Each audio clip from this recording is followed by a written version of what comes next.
आज हम लेकर आए हैं ऋषि वाल्मीकि की जीवन परिचय। सुनिएगा। संस्कृत भाषा के आदि कवि और रामायण के रचयिता महर्षि वाल्मीकि के जन्म के बारे में प्रमाणित जानकारी उपलब्ध नहीं है। उपनिषद के विवरण के अनुसार महर्षि कश्यप और अदिति के नवम पुत्र वरुण से इनका जन्म हुआ था। एक बार ध्यान में बैठे इनके शरीर को दीमकों ने बावी बनाकर ढक लिया था। तपस्या पूरी करके जब वे दीमक की बावी से बाहर निकले तो लोग इन्हें वाल्मीकि कहने लगे, क्योंकि दीमक की बावी को ही बल्मीक कहते हैं। इसी से इनका नाम वाल्मीकि पड़ गया। तमसा नदी के तट पर महर्षि वाल्मीकि का आश्रम था। एक दिन इसी नदी के तट पर इनके सामने व्याध ने क्रौच पक्षी के जोड़े में से एक को मार डाला। तब दयालु महर्षि वाल्मीकि के मुख से इस करुण दृश्य को देखकर एक छंद निकला।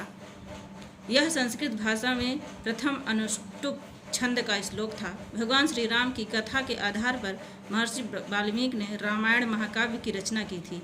सीता जी ने अपने वनवास का अंतिम समय महर्षि के आश्रम में व्यतीत किया था। महर्षि वाल्मीकि के आश्रम में ही लव और कुश का जन्म हुआ था। लव कुश की शिक्षा दीक्षा महर्षि वाल्मीकि की देखरेख में भी हुई थी। आश्विन मास की शरद पूर्णिमा को महर्षि वाल्मीकि का जन्म दिवस मनाया जाता है। एक अन्य पौराणिक कथा के अनुसार वाल्मीकि के महर्षि बनने से पहले उनका नाम रत्नाकर था और वो पहले बहुत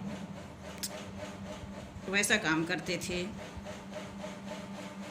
डाकू प्रवृत्ति के काम करते थे। फिर नारद मुनि से इनका भेंट हुआ और इनकी जीवन दिशा ही बदल गई। महर्षि वाल्मीकि ने प्रथम महाकाव्य रामायण की रचना करके प्राणियों को सद्भावना के पथ पर चलने को प्रेरित किया।